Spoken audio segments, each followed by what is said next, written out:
Sound take 7 action. पहले मैंने guarantee दी थी न खाऊंगा न खाने दूंगा। अब मेरी गारंटी है जिसने खाया है उससे बाहर निकालूंगा और जिसका खाया है उसको मैं लौटाऊंगा। खाओ माँ कसम। तो भैया सुना, मोदी जी ने एक और गारंटी दे दी कि जिसने जिसने खाया है उससे निकालूंगा और जिसका जिसका खाया है उसे लौटाऊंगा। लल्लन भैया, ये सुनकर तो मुझे बाबा भटकनाथ की एक कविता याद आ गई। स्वागत है। कि छोटी है जिंदगी लंबा है रास्ता, कि छोटी है जिंदगी लंबा है रास्ता, और अब फेंकना बंद कर दो तुम्हें अडानी का वास्ता। क्योंकि लल्लन भैया खाने के साथ साथ पार्सल करवाने वाले एक से एक धुरंधर तो खुद इनकी गोदी में बैठे हैं और इन्होंने खुद बड़ी बड़ी कंपनियों से दबाकर चंदा खाया है। तो भला लूट का पैसा निकालेंगे किससे? भैया इसीलिए तो लोग घनघोर बेइज्जती करते हुए ये कहते हैं कि अब की बार विदाई है यार, इसीलिए फेंक रहे हैं लगातार। ये बड़ी अच्छी बात कही आप। वैसे भैया अगर वास्तव में मोदी जी ने भ्रष्ट लोगों पर कायदे से कार्रवाई करने की गारंटी को पूरा किया और पीएम केयर फंड के साथ साथ इलेक्टोरल बॉन्ड द्वारा खुद समेटा हुआ पैसा लौटाया, तो करण अर्जुन की तरह हम लोगों के खाते में 15-15 लाख आ जाएंगे। लेकिन लल्लन भैया, मुझे तो लगता है चुनाव खत्म होते ही गारंटी वादे सब हवा में उड़ जाएंगे और ये फिर से भ्रष्टाचारियों के साथ मलाई खाएंगे और सवाल पूछने पर इनके परम मित्र इसे भी जुमला बताएंगे।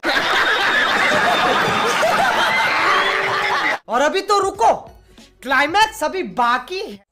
पता लगा लीजिए आज के दिन जहां जहां गैर बीजेपी की सरकारें हैं वहां पर पेट्रोल डीजल महंगा है, जहां पर बीजेपी की सरकारें हैं वहां पर पेट्रोल डीजल सस्ता है। तो भैया सुना, राजनाथ सिंह जी कह रहे हैं जिन राज्यों में बीजेपी की सरकार है वहां पर पेट्रोल डीजल सस्ता है और जिन राज्यों में विपक्षियों की सरकार है वहां पर पेट्रोल डीजल महंगा है। लल्लन भैया ये बिल्कुल सही कह रहे हैं, क्योंकि अभी अभी मैं 35 रुपए लीटर पेट्रोल भरवा के आया हूँ और पेट्रोल पंप वाला तो ये भी कह रहा था कि अब की बार 400 पार होते ही 1 लीटर पेट्रोल भरवाने पर 15-20 रुपए की सब्सिडी भी मिलेगी।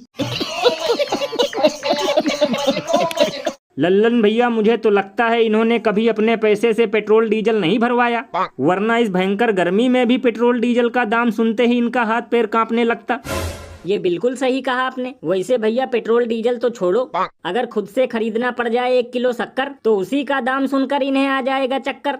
अरे बाप रे, ये तो धोती खोल रहा है। और भैया एक अंदर की बात बताऊं, कभी कभी तो मुझे लगता है कि बीजेपी वाले आम जनता को जाहिल और मूर्ख समझते हैं, क्योंकि ना तो आटा दाल सस्ता है, ना ही पेट्रोल डीजल सस्ता है और जीएसटी ने अलग से कर रखा, हालत खस्ता है। लेकिन इसके बावजूद भी ये लोग आम जनता को ऐसे समझाने और बताने लगते हैं जैसे कि सब माटी के भाव में मिल रहा है।